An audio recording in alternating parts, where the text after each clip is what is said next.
vamos começar a nossa aula sobre estrutura atômica e disposição dos grupos de elementos na tabela periódica, aquela parte de química quântica inicial, algo bem básico. Vamos começar primeiro com a estrutura atômica. Um de português aqui, mas enfim. Bom, a gente vai começar falando hoje sobre a observação dos átomos.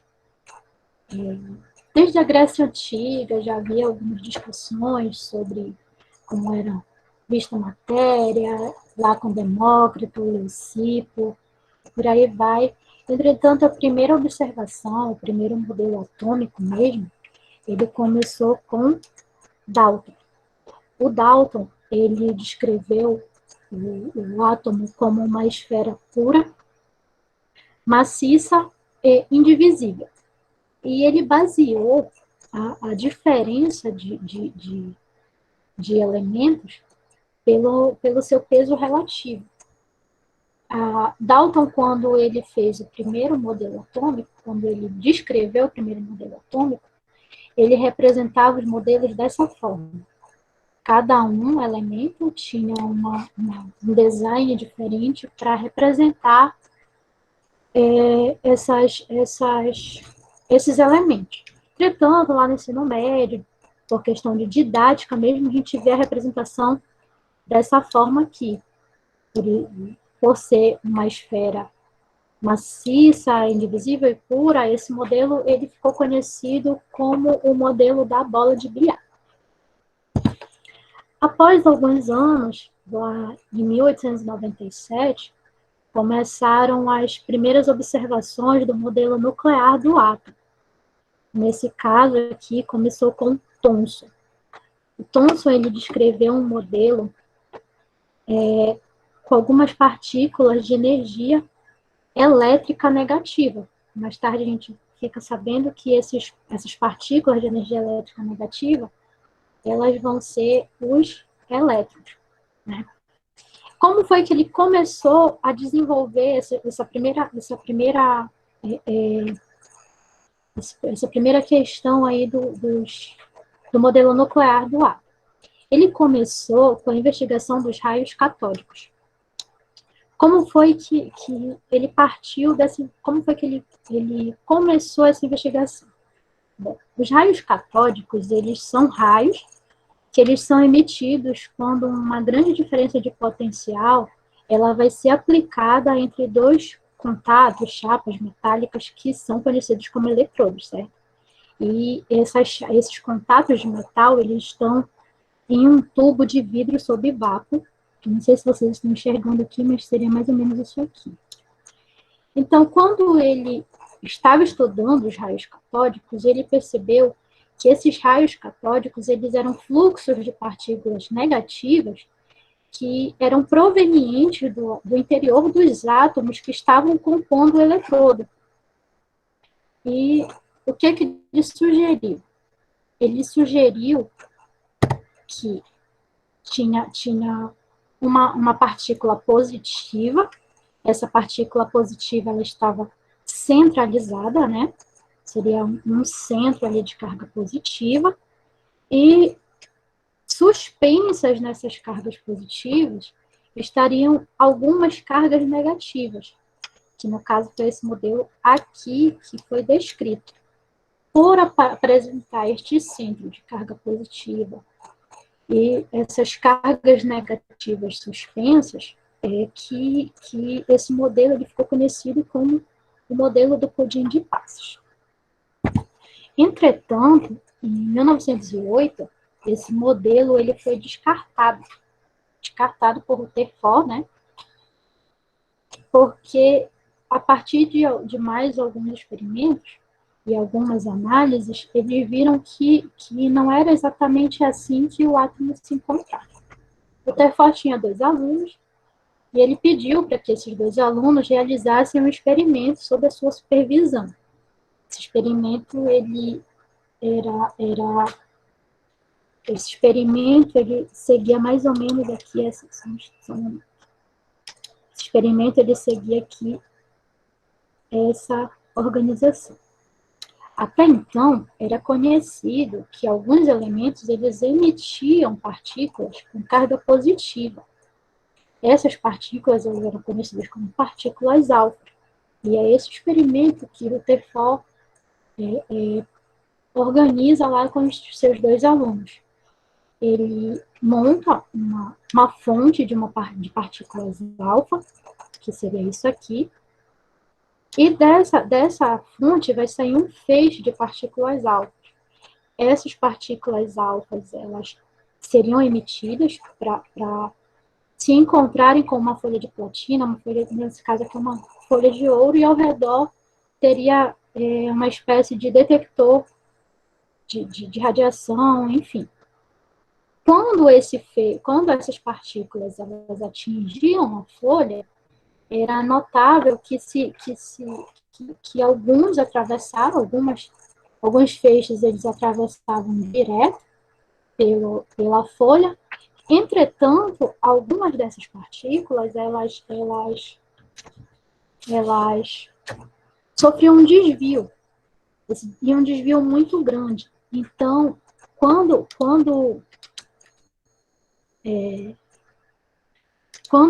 essas partículas, como vocês podem ver aqui na segunda imagem do GIF, elas atingiam e sofriam esse desvio, Rutherford ele sugeriu que essas partículas elas atingiam diretamente um dos núcleos muito pequenos, porém pesados da folha. E por causa disso, essa partícula ela sofria um desvio muito grande.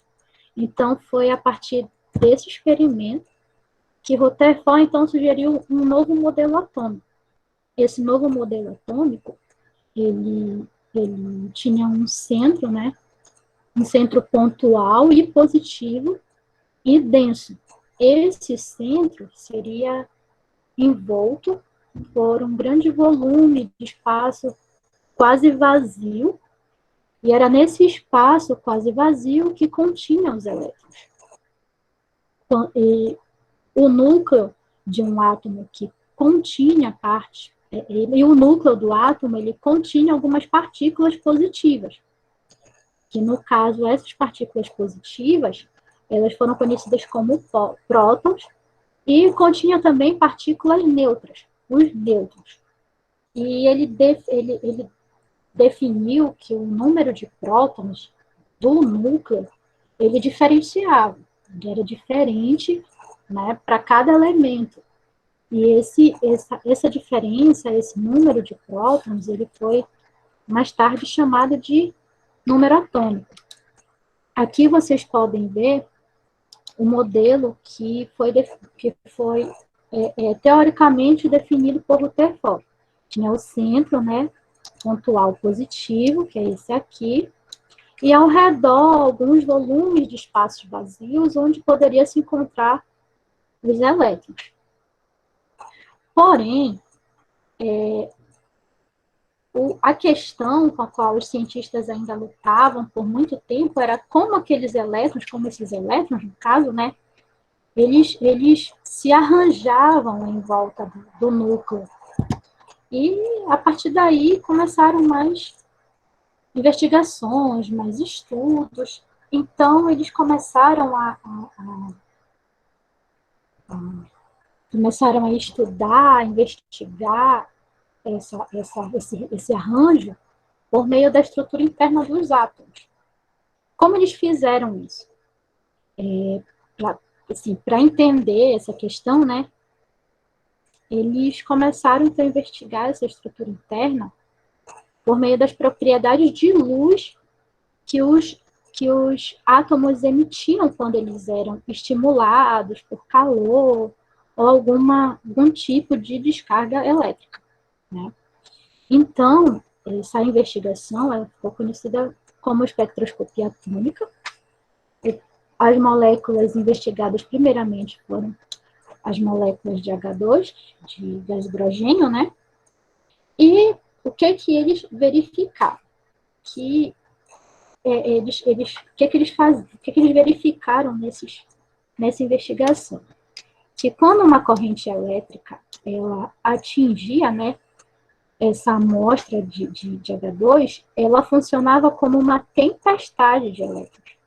No caso, ela vinha aqui, né, era como se fosse, como eu falei, era uma tempestade aqui, e essa tempestade, ela atingia a amostra atômica, e ela quebrava essas moléculas, que no caso eram moléculas de gás hidrogênio. E essas moléculas, elas ficavam excitavam esses átomos de hidrogênio, e colocava ela com energias muito altas. Elas iam para energias muito mais altas. E os átomos excitados, no caso, liberavam esse excesso de energia, né, em forma de luz, uma emissão, como se fosse uma emissão de radiação eletromagnética. E essa radiação eletromagnética, elas mostravam uns números discretos de linhas espectrais, que vocês podem ver aqui na imagem. Aqui essa emissãozinha de luz, né? Mostrava um número discreto de linhas espectrais, e após, após o fim do estado de excitação, essas moléculas elas se recombinavam para formar novas moléculas de gás hidrogênio. Então, que entendeu-se que, no caso, essas energias espectrais, né, elas faziam parte de um átomo, que essas linhas desses espectros, eles eram uma emissão, era uma espécie de emissão de transição. No caso, elas tinham frequências específicas, elas sugeriam que os elétrons no átomo, que a energia dos elétrons nos átomos, elas eram restritas e tinham valores determinados, que foram chamados, no caso, de níveis de energia. Então, veio aí, a partir desses experimentos, da espectroscopia atômica, da investigação, Planck, ele fez uma observação em relação a essas emissões. Ele disse que os elétrons, eles eram quantizados. O que ele quis dizer com isso? Que esses elétrons, eles poderiam emitir e absorver quantidades específicas de energia. Como se essas energias, elas fossem, digamos assim, um certo pacote. Assim, pacotes de energia com quantidades específicas. E estes pacotes é que eles foram denominados de quantum. Então, né, partindo de todas essas observações, entrou Bohr. O que aconteceu? O Bohr, ele percebeu que a estrutura dos átomos, né, e os espectros descontínuos de algumas emissões eram as emissões de luz do elétron, quando estes voltavam para a órbita mais próxima do seu núcleo. Assim, o que foi que ele propôs? Ele propôs que, se cada elemento tem espectros diferentes, né? Cada elemento tem espectros diferentes, então cada elemento possui também energias constantes e diferentes. Então, o que aconteceu? Quando ele combinou essas teorias, ele sugeriu um novo modelo atômico, e esse modelo atômico, ele complementava o modelo atômico de Rutherford. Por isso que ele ficou conhecido como modelo atômico de Rutherford-Bohr. Ele dizia que esse núcleo, ele era, na verdade, rodeado por elétrons que se moviam em órbitas, como você pode ver aqui na imagem embaixo. Tinha o núcleo lá do átomo, e ao redor desse núcleo existiam órbitas, né? E nessas órbitas é que os elétrons estariam se movendo, tá? Então, o que ele falou? Ele emitiu alguns postulados. Esses postulados, eles foram o primeiro dizia que o elétron, permanecendo em uma mesma órbita, ele não emite energia. Por exemplo, se eu tenho um elétron bem aqui, e ele continua aqui, ele não vai emitir energia nenhuma. Ele está lá, ele está quieto, não tá, só está se movendo ao redor do núcleo, mas ele não saiu do lugar dele. Então, ali, ele não vai emitir nenhum tipo de energia. Porém, se ele se move de uma órbita a outra, ele pode emitir ou absorver energia. Por exemplo, se ele vier na direção do núcleo, vou desenhar um outro elétron bem aqui. Se ele se mover para cá, na direção do núcleo, ele vai emitir energia. No caso, está aqui a representação até mostra a emissão do fóton de luz, no caso de energia, emissão do fóton. E ele, quando ele se move na direção mais próxima do núcleo, ele está emitindo energia. Agora, se ele se afastar do núcleo, se ele vir aqui para essa outra órbita, no caso, ele absorve energia. E ele postulou também que a permanência do elétron na sua órbita, que no caso, esse primeiro elétron aqui, que eu desenhei, que ele não se moveu, ele continuou lá, quieto, essa permanência do elétron, ela era a atração eletrostática. No caso ela ficava ali quieta devido à atração eletrostática desse elétron em relação ao núcleo. E esse princípio, essa permanência, ela obedecia lá aos princípios da força centrífuga, da física clássica e tal. E como foi esse modelo? Foi um modelo atômico que ele era completamente centrado no comportamento dos elétrons ao redor do núcleo. Inclusive, a observação, né, como você pode ver, as observações lá, elas que foram feitas devido às linhas espectrais e tal, elas realmente até sugeriam que um elétron ele estava lá ao redor do seu núcleo, que tinha certas energias, e todas essas investigações elas contribuíram aí para o modelo de Bohr. Então, após isso, é que entra aí, no caso, a teoria quântica. Após as observações de Bohr, é que entram as observações do átomo de acordo com a mecânica quântica, né? Por que entraram, então, as observações da mecânica quântica? Porque lá no final do século XIX, após a teoria após a formulação do modelo de Bohr, os cientistas eles ainda continuavam intrigados, né?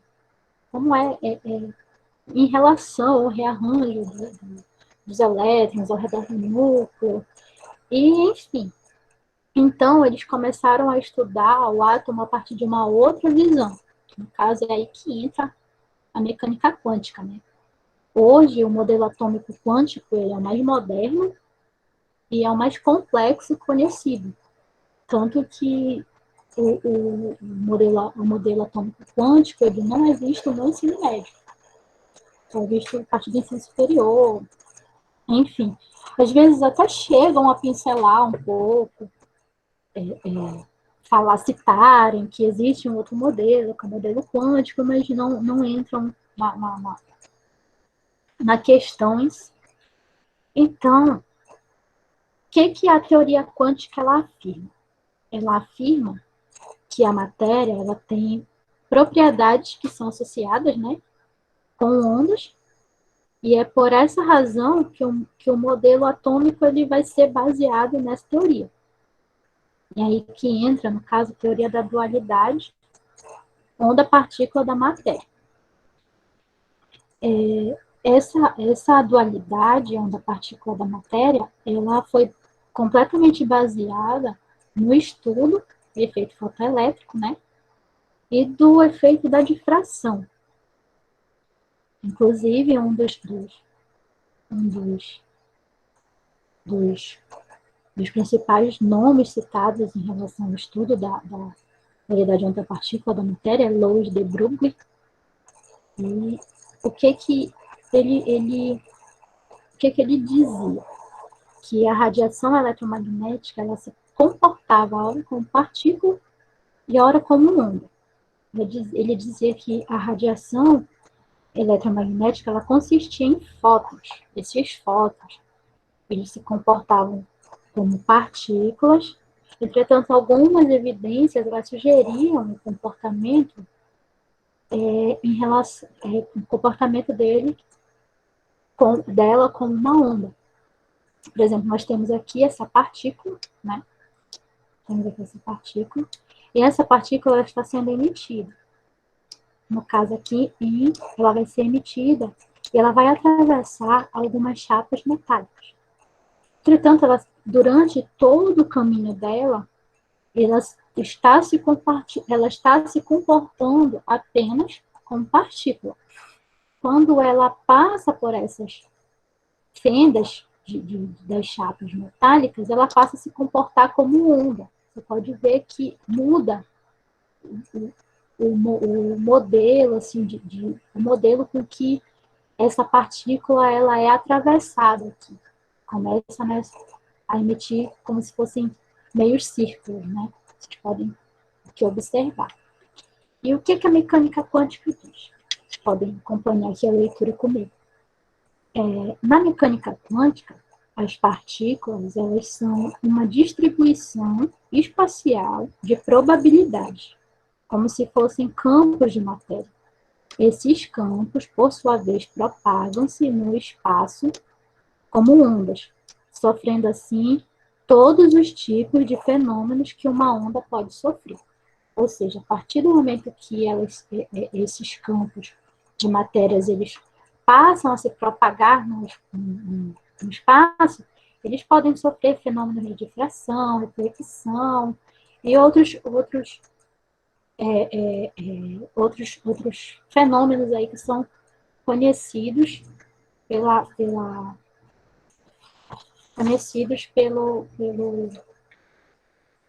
conhecida pelo estudo das ondas, né?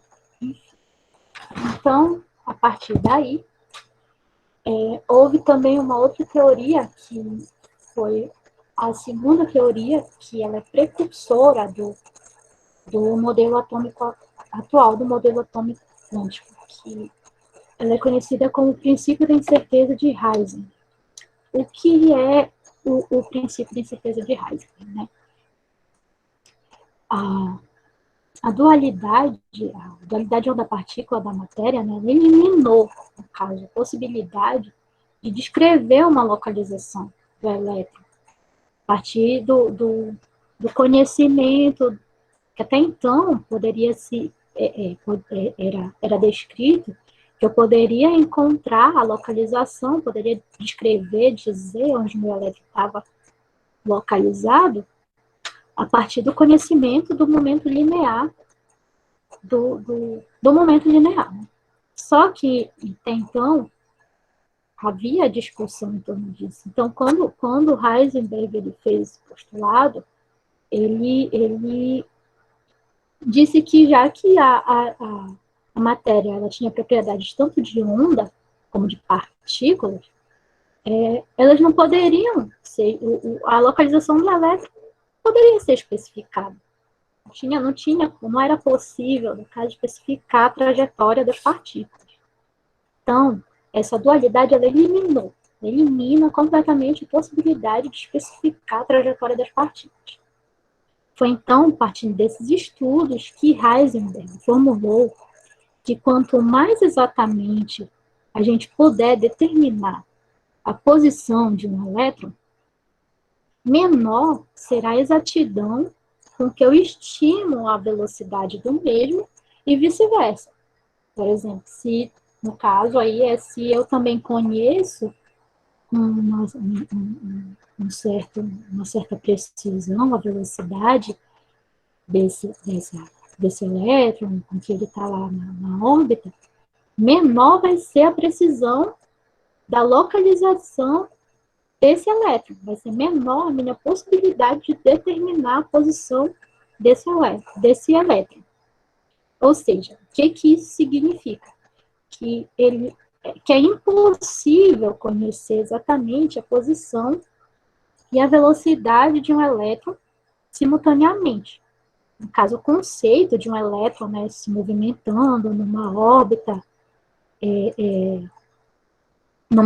definida, que poderiam ser calculados com exatidão sua posição e velocidade, no caso, ela é aí, essa teoria ela é desbancada pelo princípio da incerteza e ela é substituída pela probabilidade. No caso, passa de uma definição para uma probabilidade. A probabilidade, no caso de encontrar um elétron numa determinada posição ou num determinado volume de espaço. Já não seria mais uma certeza. Essa teoria ela ficou conhecida como o princípio da incerteza de Heisenberg. Só dar uma olhada aqui no horário.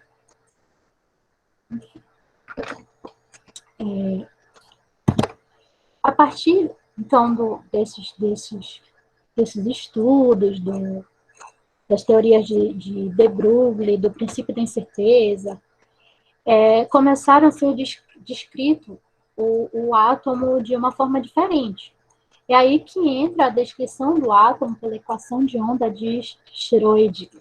Não sei falar esse nome, mas enfim. A descrição do átomo pela equação de onda, né, ela foi, digamos, uma revisão da descrição da matéria que levava já em consideração a dualidade onda-partícula da matéria. Né? Então, a primeira formulação, ela foi dizendo que, como as partículas, no caso, como as partículas elas tinham propriedades de onda, não se podia esperar que o comportamento de um objeto pontual movendo-se em trajetórias não, ela não podia ser esperada como um comportamento de objetos pontuais, movendo-se em trajetórias precisas. No caso, então, essa teoria da trajetória precisa aí, ela vai ser substituída. Schrödinger, ele substitui essa teoria da trajetória específica, ele descarta e substitui por uma função de onda. Essa função de onda, ela foi definida aqui para essa letrinha grega, que eu acredito que o nome dela seja π, algo do tipo. E essa probabilidade, né, de encontro do elétron em coordenadas definidas, x, y, z, seria chamada de π ao quadrado. Tá? E após as observações, os estudos, muitas aplicações e após a escrita da função de onda, né, ainda houveram muitas discussões em relação ao que isso significava, os altovalores que a função assumia.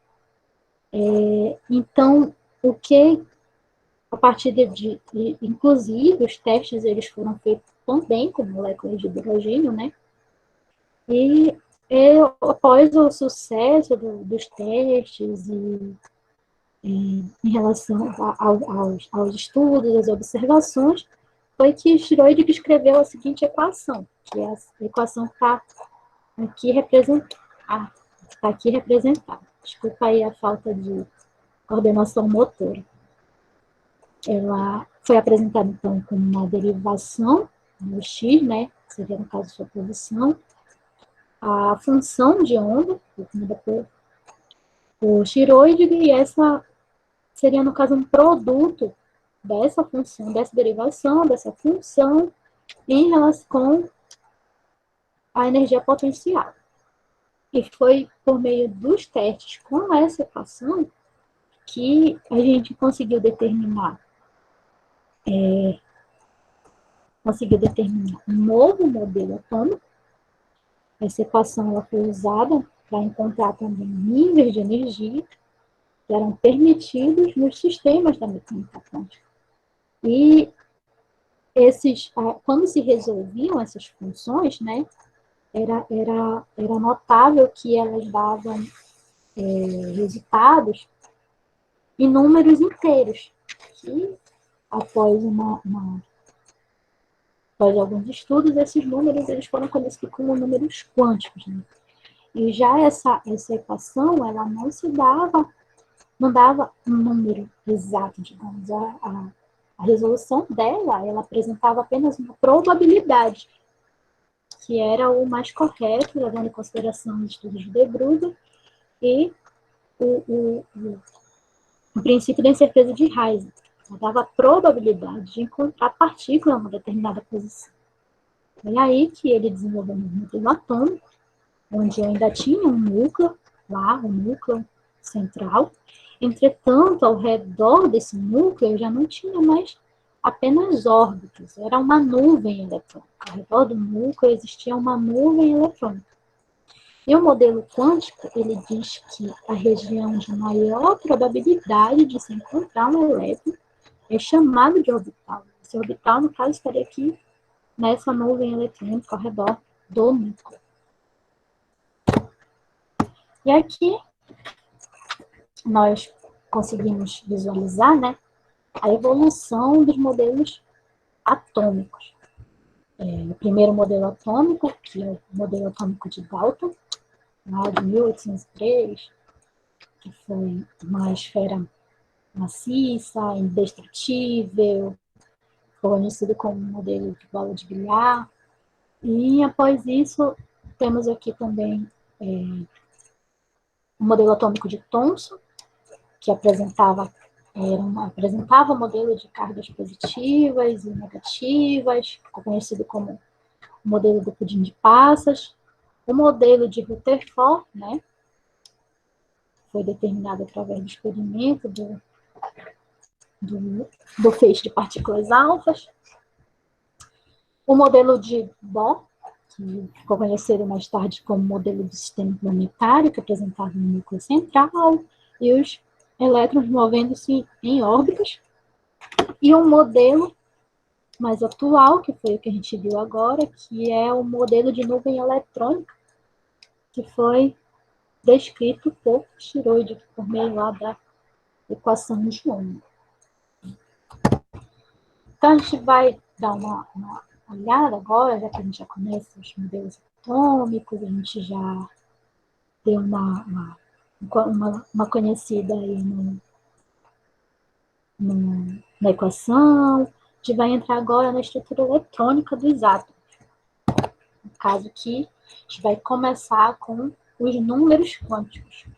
Como eu falei anteriormente, né, a equação de Schrödinger, ela descreve 4 números quânticos. Ela se resolveu, ela apresentava números que eram usados no sistema de mecânica quântica. E esses números, que são hoje os números quânticos, eles são conjuntos de valores numéricos. Conjuntos de valores numéricos, né, que davam a solução da equação de Young. Esses conjuntos eles eram usados para descrever a posição dos elétrons nos átomos. Hoje, nós temos 4 números quânticos conhecidos. São chamados de número quântico principal, que é o N, o número quântico de momento angular, que é o L, o número quântico magnético, que é aqui, o M e o L, e o número quântico de spin, que eu acredito que seja o mais conhecido, o mais lembrado, assim, recordando lá do ensino médio. Então, vamos começar aqui pelo número quântico principal. O número quântico principal, que é definido aqui pela letrinha N, né? Por essa letrinha N aqui, ela vai ser, no caso, a caracterização de um orbital atômico. O que é isso? É a zona em volta lá do núcleo do átomo, onde há a maior probabilidade de encontrar os elétrons, né? Como eu falei anteriormente. Então, ela vai definir a energia do nível onde esse elétron se encontra. E quanto maior o nível, né, maior a energia desse orbital. E ele também vai definir a distância do elétron em relação ao núcleo. Quanto maior número quântico, né, maior o seu afastamento em relação ao núcleo do átomo. E ele vai indicar que também que elétrons com o mesmo valor de N, eles vão se mover na mesma região, lá em torno do átomo, e é esse número quântico principal que ele indica o período que um elemento vai pertencer lá na disposição, lá na organização da tabela periódica, tá?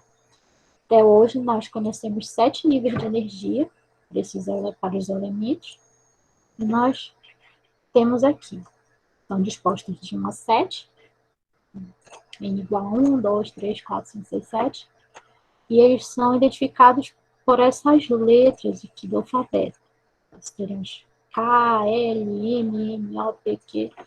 E a gente, lá no ensino médio, também acredito que a maioria aqui lembra, que cada uma dessas camadas, ela tem um númerozinho definido. 2, 8, 18, 32, 32, 18 e 4. Inclusive, aqui para o nível Q, alguns autores estão adotando até, no caso, 8 elétrons nesse nível a todo. Antigamente eram 2, né? Hoje já são 4, já estão admitindo até 8 elétrons, dependendo do elemento, da disposição energética do elemento, dos níveis de energia do elemento.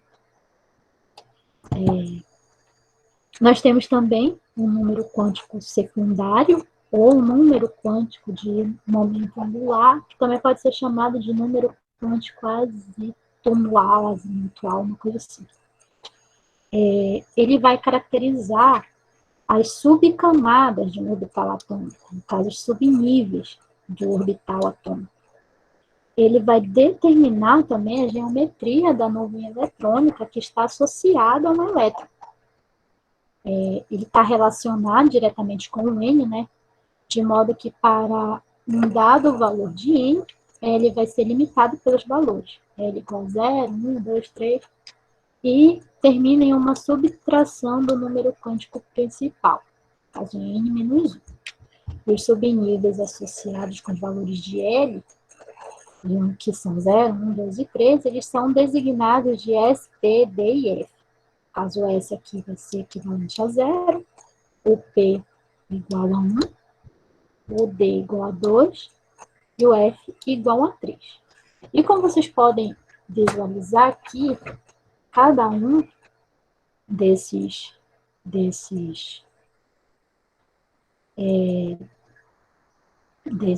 orbitais, eles apresentam uma geometria, né? Como já até determinei aqui, já até falei aqui, que ele determina a geometria da nuvem eletrônica associada a esse elétron. Então, nós vamos ver aqui, ó, esse aqui é o orbital S. Ele vai possuir apenas a forma esférica, vai apresentar essa forma esférica aqui, né? E ele só vai ter uma orientação, tá? No caso aqui, nós temos o L igual a 0 e o L igual a 0 também, o número quântico igual a 1 aqui do hidrogênio. E ele vai apresentar apenas essa geometria aqui e apenas uma orientação. Caso aqui, essa outra imagem aqui, né, ela vai corresponder ao subnível P. Caso esse subnível P, ele vai apresentar aqui o L igual a 1, P igual a 1, no caso, né? L igual a 1. Ele vai existir 3 orientações permitidas, tem 3 orientações permitidas, que vocês podem estar observando aqui na imagem. Elas surgem em decorrência dos valores de uns valores do número quântico, no caso, do número quântico, desculpa, do número quântico magnético, que nós vamos ver mais ali para frente. E essas orientações, elas vão ser vão obedecer, no caso, as orientações do eixo cartesiano. No caso x, né, px aqui, py e pz. Elas obedecem essas orientações aqui de acordo com o eixo cartesiano. Além dessas duas, nós temos também os orbitais D, que é aqui apresentado, né? Eles apresentam 5 orientações possíveis, tá? 5 orientações possíveis. Vocês podem estar aqui observando as orientações possíveis desse orbital, tá? E aqui do orbital F, nós vemos que ela apresenta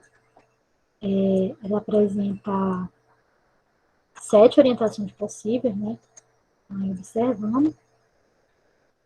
E ela apresenta formas mais variadas, né, do que lá do subnível B.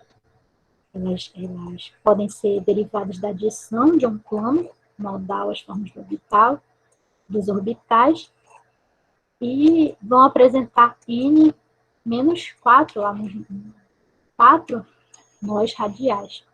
Ou seja, vocês podem ver aqui que ela vai apresentar 7 orientações, podem ser 7 orientações diferentes, e são bem mais estranhas e diferenciadas lá em relação aos outros formatos dos orbitais. E aqui nós temos o número quântico magnético, que eu citei anteriormente, que é definido aqui por essa letrinha, ML, e ela descreve o estado quântico único de um sistema. Ela denota alguns níveis de energia que estão disponíveis dentro de uma subcamada. Afeta a energia de nenhum elétron, mas ela pode afetar em relação à nuvem eletrônica de um átomo. Ela vai indicar a quantidade de orbitais que pode estar presente em cada subnível de um átomo, e esses subníveis, que podem conter uma ou mais órbitas, elas são limitadas pelos valores de ml que estão relacionados aos valores de L. No caso, é o número quântico, nosso terceiro número quântico, que é o número quântico de momento angular. Mas os valores de número quântico magnético, eles vão estar lá totalmente relacionados aos valores de L, para mais ou para menos. Caso que é menos 1, L menos 2, L menos 3, e assim por diante, né? Aqui eu apresento para vocês uma espécie de diagrama energético, onde apresento aqui os subníveis, os subníveis S, P, D e F, os valores de L que eles vão assumir, pode ser que varia de 0 a 3, o subnível S igual a 0, P igual a 1, o D igual a 2 e o F igual a 3. E os valores de ml que eles vão assumir. Lembra que eu falei que os valores de ml estão totalmente relacionados aos valores de L. Os valores aqui eles são completamente relacionados e eles variam de menos a mais em relação aos seus valores. Então, se eu tenho aqui o subnível S, o valor de L para ele vai ser 0, e o valor de ml para ele também vai ser 0. Ele vai ter apenas um orbital e ele vai ser representado graficamente por um quadradinho que pode ser preenchido aqui por esse númerozinho aqui, que no caso seria 0, ou daqui a pouco vocês vão ver que esses orbitais eles podem ser preenchidos pelo seu spin. Tá? E aqui nós temos os valores de P, que ele varia de menos 1 a mais 1, o subnível P tem 3 orbitais, e ele é representado graficamente dessa forma aqui. O subnível D com o valor de L igual a 2, variando o ml de menos 2 a mais 2, e ele possui 5 orbitais, e o subnível F com 7 orbitais, variando de -3 a +3, tá?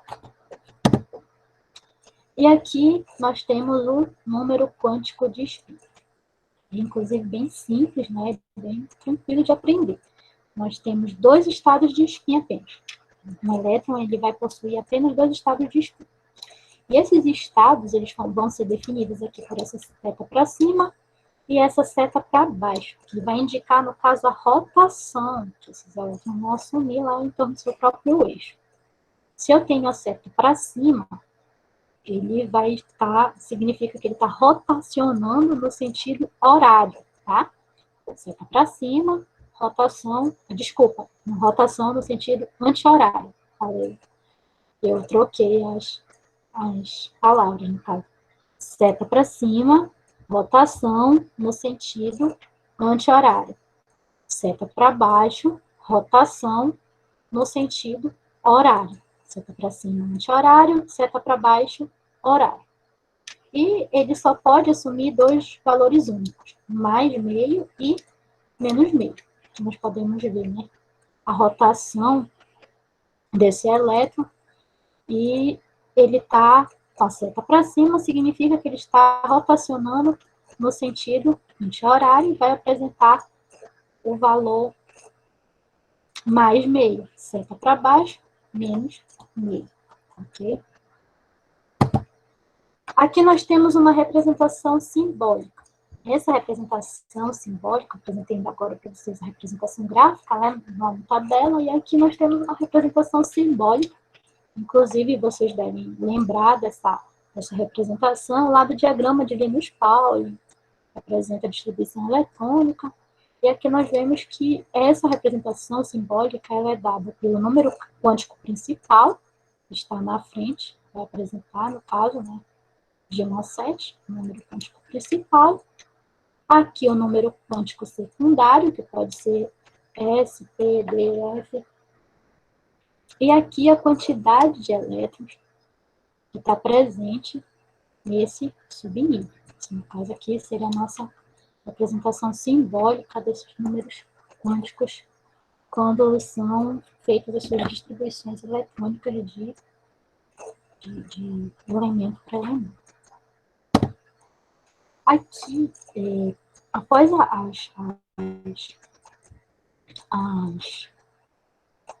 os estudos, né, em relação aos números quânticos, nós temos esses números quânticos, o preenchimento dos orbitais, eles vão seguir duas regrinhas. Na verdade, um princípio e uma regra. O primeiro é o princípio da exclusão de Pauli. Não é o mesmo lá do diagrama lá de Linus, um outro. E o que esse princípio ele diz? Ele diz que 2 elétrons em um átomo não podem ter todos os 4 números quânticos iguais. E, além disso, ele diz que se existem 2 elétrons ocupando o mesmo orbital, estes precisam necessariamente ter spins contrários.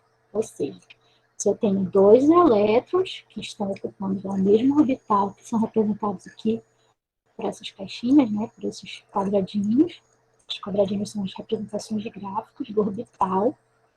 Se eu tenho 2 elétrons, eles precisam obrigatoriamente ter spins contrários. Ou seja, quando eu for preencher lá, digamos aqui, que eu vou ter 2 elétrons aqui, eu tenho que preencher dessa forma. Se eu preencher aqui dessa forma, está correto. Porém, se eu preencho dessa forma aqui, as 2 setas para cima, está errado, porque não está obedecendo ao princípio da exclusão de Pauli. Lembrando que eles precisam, ao preencher um orbital, uma representação gráfica no orbital, é necessário que a representação destes elétrons aqui estejam apresentando spins contrários, ok? E a segunda regra é a regra de Rand. A regra de Rand, ela diz que o orbital ele precisa ser ocupado de maneira a possuir o maior número de elétrons desemparelhados possíveis. Ou seja, eu peguei aqui a representação gráfica do subnível P, né, que eu até mostrei lá para vocês, na tabelinha, né, subnível P. Se eu colocar aqui, preencher aqui, dessa forma, eu estou obedecendo ao que diz a regra de Rand. Porém, se eu preencher desta forma aqui, está completamente fora do que diz a regra de Rand. Por que que é necessário representar desta forma e não desta aqui? Porque quando eu tenho o maior número de elétrons desemparelhados possíveis, eu estou representando o meu elétron de uma forma, estou representando lá o orbital com uma forma, um estado de mais baixo nível de energia, tá? Então, sempre, quando for preciso preencher, quando for preciso preencher um orbital, seguir sempre essas duas regras. O princípio da exclusão de Pauli, que diz que eles precisam ter espinhos contrários, e o princípio, e aqui a regra de Rand, que diz que precisa ter o máximo de elétrons desemparelhados possível. Aí, no caso, se eu tenho o orbital P completamente preenchido, eu passo aqui volto e vou preencher com as setas contrárias. Primeiro eu coloco todos os elétrons desemparelhados possíveis, depois eu completo caso necessário. Tá? E agora que nós já conhecemos os átomos e a estrutura eletrônica destes, né? Vou falar aqui rapidamente sobre como esses grupos eles obedecem essa estruturação, como os elementos estão dispostos na tabela periódica, obedecendo essas estruturações do átomo, esses números, essas disposições todas que nós vimos anteriormente. A gente sabe que lá na tabela periódica os elementos estão organizados por propriedades químicas, né? E essas propriedades químicas, são definidas pelo número de elétrons no nível mais externo da sua configuração.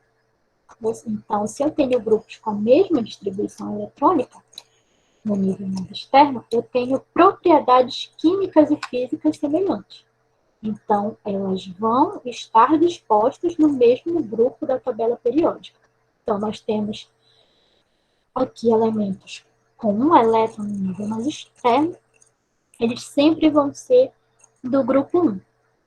2 elétrons no nível mais externo serão do grupo 2, estarão organizados e dispostos lá no grupo 2 da tabela periódica, e assim sucessivamente. Aqui eu trouxe para vocês uma imagem de como a tabela periódica está organizada aqui, inclusive mostrando os números quânticos a que elas obedecem. Nós temos aqui os metais alcalinos, né? Temos as suas disposições. Aqui o grupo 1A e 2A da tabela periódica, ela apresenta a sua organização, a sua disposição de grupos de elementos, toda baseada no subnível S. Aqui, aí nós temos aqui os metais de transição, que estão todos organizados pelo subnível F, e assim como temos o P e o D também, todos organizados. Ou seja, a descoberta dos modelos atômicos e dos números quânticos, eles não só contribuíram para o desenvolvimento dos modelos atômicos, né? Eles também contribuíram para organizar a tabela periódica. Vocês podem ver que os elementos eles não estão soltos, nem dispostos apenas em uma linha. Não, eles foram organizados ali por grupos de propriedades semelhantes. E aqui, esses grupos, eles vão ter alguns nomezinhos, alguns nomes específicos para cada família. No caso, nós temos os metais alcalinos terrosos, os metais de transição, as séries dos latonídeos, dos actinídeos, e as famílias do boro, carbono, nitrogênio, os calcogênios, os halogênios e os gases nobres, que é a última disposição aqui da tabela periódica, e o hidrogênio, tá? Que apesar de estar aqui na família 1A, por possuir apenas um elétron, ele não chega a se encaixar de verdade em relação, não possui propriedades de metais, apesar de estar aqui na família 1A, porém também não se encaixa em nenhuma outra família. Então, ele é um elemento, digamos, um elemento solto na tabela periódica. Então, como eu já disse, os elementos eles encontram-se dispostos em ordem crescente de número atômico ou de número de elétrons crescente, né? Pode ver que elas vão ser organizadas em relação à ordem crescente de número atômico, vou até voltar aqui. Você pode ver pela sua disposição que ela está em ordem crescente de números atômicos. E cada elemento vai conter um elétron a mais que o elétron precedente. Vou voltar aqui novamente. Cada elemento aqui vai ter um elétron a mais que o elemento precedente na sua organização. Tá? Agora, nós vamos encerrar aqui a aula com um exercício de fixação e eu vou só dar um ESC aqui rapidinho na apresentação, que eu vou aproveitar que a internet deu uma melhorada. Eu vou ligar um pouquinho a câmera para ter um pouquinho de interação com vocês. Eu gostaria também que algum aluno pronunciasse, né, resolvesse o exercício junto comigo. Enquanto eu ligo aqui, já vou colocar a lista de exercícios para vocês resolverem juntamente comigo.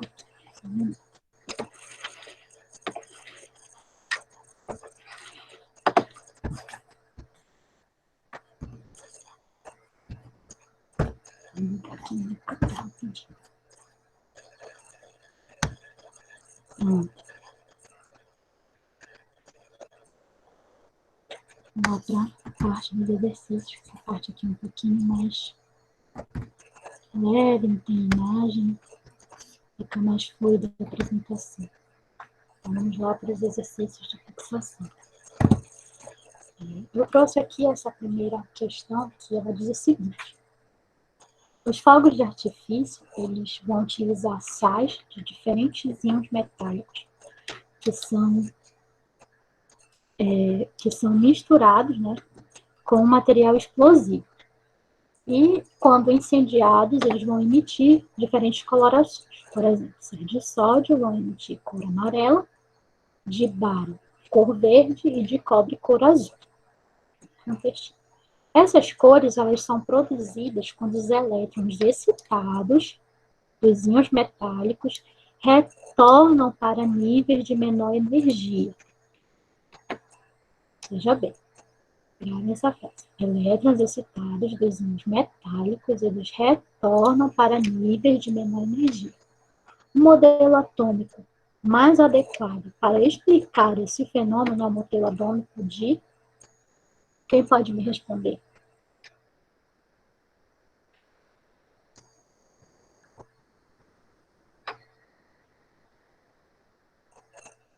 Alguém pode responder?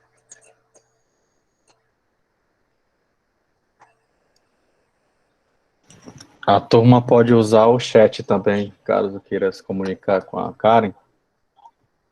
Pode usar o chat, fica à vontade, tá, gente? Olha, o João Pinheiro está dizendo que é a letra B, né? Sim. A Natália também, Paula, isso mesmo. Unanimidade aí. Isso mesmo, seria no caso aqui realmente o modelo atômico de Rutherford-Bohr, que é o modelo atômico que ele fala diretamente desses saltos aí que os elétrons eles dão em sua órbita. Né? Lembra lá que eu falei que quando ele se aproxima do núcleo, ele emite, ele absorve energia, e quando ele se afasta, ele emite energia. Né? Então, e a segunda questãozinha aqui fala o seguinte: os diagramas abaixo mostram a distribuição de 3 elétrons em 3 orbitais do tipo P. Nós temos aqui a distribuição A, a distribuição B e a distribuição C.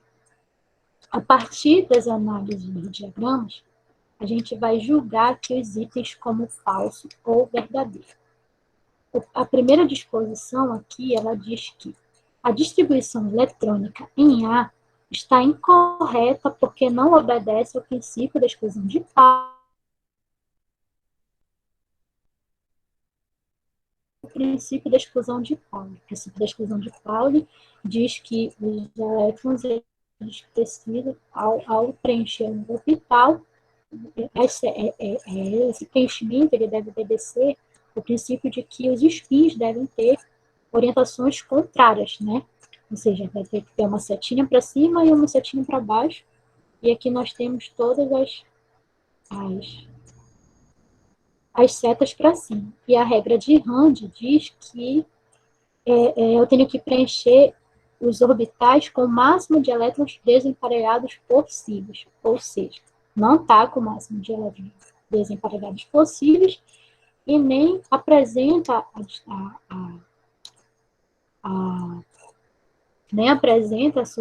o seu preenchimento com orientações contrárias, tá? Com todas as setas para cima. Então, significa que essa primeira proposição aqui, ela está correta. Diz que a distribuição eletrônica em A está incorreta porque não obedece ao princípio de Pauli nem à regra de Rand, verdadeiro. Aqui a segunda proposição, ela diz que a distribuição eletrônica em C, ela está correta, pois para 3 elétrons no nível, P representa o arranjo de menor energia. Exatamente o que eu fiz no slide anterior, representando os subníveis P com o máximo de elétrons desemparelhados possíveis. Então, essa segunda proposição aqui, ela é verdadeira. A terceira proposição, ela diz que a distribuição eletrônica em B está incorreta, porque ela obedece ao princípio de Pauli, mas ela não obedece à regra de Rand. Então, a gente pode ver que realmente ela está obedecendo aqui o princípio lá da exclusão de Pauli, né? Está apresentando spins contrários, mas a regra de Rand não está obedecendo, porque essa setinha aqui, ela poderia muito bem vir para cá e assim apresentar a mesma configuração aqui da C, obedecendo a regra lá de Rand, que apresentaria o máximo de elétrons desemparelhados possíveis. Então, a terceira proposição aqui também é verdadeira. Obedece o princípio de Pauli, mas não obedece a regra de Rand. A quarta proposição, ela diz que a distribuição eletrônica em B, novamente, está correta. Aqui já daria para excluir, porque nós já vimos aqui na terceira posição que ela está incorreta. E o que diz aqui a seguir? Diz que estão corretos porque os elétrons estão no estado fundamental e a distribuição eletrônica em C está correta porque está no estado excitado. Já vimos aqui que está incorreto, então essa proposição aqui, ela é falsa. Tá? E aqui eu encerro com as referências, quem quiser, estiver interessado em dar uma olhada melhor no assunto, conhecer mais, estão aqui as referências, e eu espero que vocês tenham gostado. Obrigada pela presença de todos.